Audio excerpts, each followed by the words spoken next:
আসসালামু আলাইকুম। আজকে আমরা মস্তিষ্কের ভেন্ট্রিকল সম্পর্কে জানব। আমরা অলরেডি পড়ে ফেলছি যে মস্তিষ্কের 4টা ভেন্ট্রিকল থাকে। মস্তিষ্কের ভেন্ট্রিকল 4টা কী কী? 2টা পার্শ্বীয় ভেন্ট্রিকল, তৃতীয় ভেন্ট্রিকল ও চতুর্থ ভেন্ট্রিকল।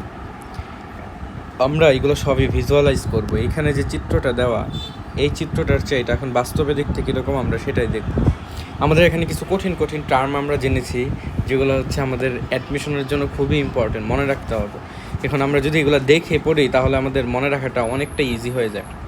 যেমন ধরো, এই যে তৃতীয় ভেন্ট্রিকল আমরা পড়ছিলাম, এটা মেডিকেলের একটা আশা কোয়েশ্চেন, যে অগ্র মস্তিষ্কের 2টি থ্যালামাসের মধ্যবর্তী গহ্বরে তৃতীয় ভেন্ট্রিকল বলে।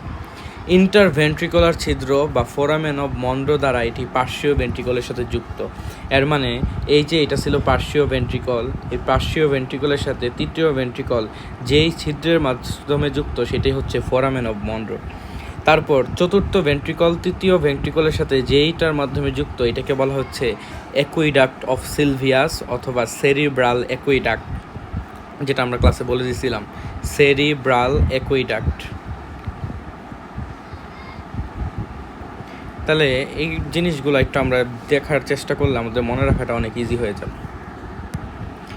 তাহলে এখানে আমি এখন ভেন্ট্রিকলগুলো জাস্ট দেখাবো। তাহলে তার আগে আমরা মস্তিষ্কটা একটু দেখাই নিই।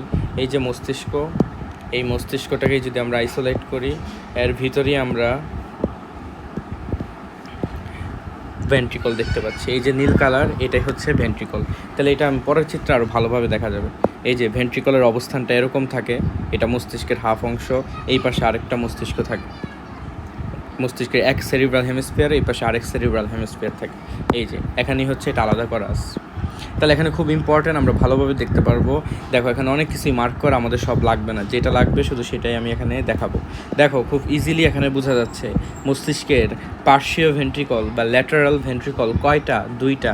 এই যে একটা, যেটা হচ্ছে লেখা দেখো ল্যাটারাল ভেন্ট্রিকল লেফট, আরেকটা রাইট, মানে লেফট সাইড আর রাইট সাইডে 2টা ল্যাটারাল বা পার্শ্বীয় ভেন্ট্রিকল। এরপর আমরা তৃতীয় ভেন্ট্রিকল পড়ছিলাম, তাই না? এই যে দেখো এখন আমি যেটা মার্ক করছি উপরে লেখা আছে, এটা তৃতীয় ভেন্ট্রিকল। তাহলে তৃতীয় ভেন্ট্রিকল আবার এই প্রথমে যে পার্শ্বীয় ভেন্ট্রিকল, এরা কিসের মাধ্যমে যুক্ত? ভালো করলে দেখতে পারবে যে এই যে এখানে একটা নালী, এই যে এটাকেই বলা হচ্ছে ইন্টারভেন্ট্রিকুলার ফোরামিনা অথবা ফোরামেন অব মনরো। খুবই ইম্পর্টেন্ট। তা আশা করি এখন এটা মনে রাখা ইজি হবে। এই যে এই ছিদ্রপথটাকেই বা এই নালীটাকেই আমরা বলতেছি ইন্টারভেন্ট্রিকুলার ফোরামিনা বা ফোরামেন অফ মনরো। তাহলে এই যে থার্ড ভেন্ট্রিকলের সাথে পার্শ্বীয় ভেন্ট্রিকল এই নালীর মাধ্যমে যুক্ত, এই ছিদ্রের মাধ্যমে। তারপর এই যে এটা থার্ড ভেন্ট্রিকল, তাই না? এই থার্ড ভেন্ট্রিকলের সাথে এই যে এখন এটা হচ্ছে ফোর্থ ভেন্ট্রিকল, এই জিনিসটা হচ্ছে ফোর্থ ভেন্ট্রিকল, উপরে লেখা আছে। তাহলে ফোর্থ ভেন্ট্রিকলের সাথে থার্ড ভেন্ট্রিকল এই যে এই নালীটার মাধ্যমে যুক্ত, আমরা দেখতেই পারতেছি। আরেকটু ক্লিয়ার হও, এই যে এটা ছিল থার্ড ভেন্ট্রিকল, এটা হচ্ছে ফোর্থ ভেন্ট্রিকল। তাহলে তারা মাঝখানে এই যে নালীর মাধ্যমে যুক্ত, এই নালীটাকেই আমরা শিখছিলাম কি নাম, তোমরা এখনই দেখতে পারবা। এই যে উপরে লেখা আছে সেরিব্রাল অ্যাকুইডাক্ট অথবা অ্যাকুইডাক্ট অফ সিলভিয়াস, যেই নামেই তুমি মনে রাখো। তাহলে এই খুবই সংক্ষিপ্ত একটা ভিডিও, এখানে খুবই ইম্পর্টেন্ট 2-3টা ইনফরমেশন আছে, যেটা আমাদের এইচএসসি এবং মেডিকেল উভয়ের জন্যই খুবই ইম্পর্টেন্ট।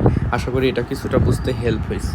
তারপর আমি তোমাদের অ্যাজ ইউজুয়াল আমি এই চিত্রটা দিয়ে দেবো, তোমাদের ভিজুয়ালাইজ করাটা আরও ইজি হবে। আমি এখানে একটু মার্ক করে দিই। তাহলে এটাকেই আমরা বলতেছি পার্শ্বীয় ভেন্ট্রিকল। বইয়ের অনুযায়ী পার্শ্বীয় ভেন্ট্রিকল কয়টা? 2টা, কারণ 2 পাশে থাকে। এটাকেই আমরা বলতেছি থার্ড ভেন্ট্রিকল, আর এটাকেই আমরা বলতেছি ফোর্থ ভেন্ট্রিকল। তারপর আরও ক্লিয়ার হবে, এইটাকে এই যে পার্শ্বীয় ভেন্ট্রিকল থার্ড ভেন্ট্রিকল এই নালীর মাধ্যমে যুক্ত, এই ছিদ্রের মাধ্যমে আমরা বলতেছি foramen of Monro, foramen of Monro. আর এই যে ফোর্থ ভেন্ট্রিকল এই যে নালীর মাধ্যমে যুক্ত, এইটাকে আমরা বলতেছি সেরিব্রাল অ্যাকুইডাক্ট, সেরিব্রাল অ্যাকুইডাক্ট। বানানটা ভুল হতে পারে, এটা একটু কারেকশন করে নিও। আশা করি এই ভিডিওটা তোমাদের জন্য অনেক হেল্পফুল হবে। আজকে এতটুকুই। আসসালামু আলাইকুম।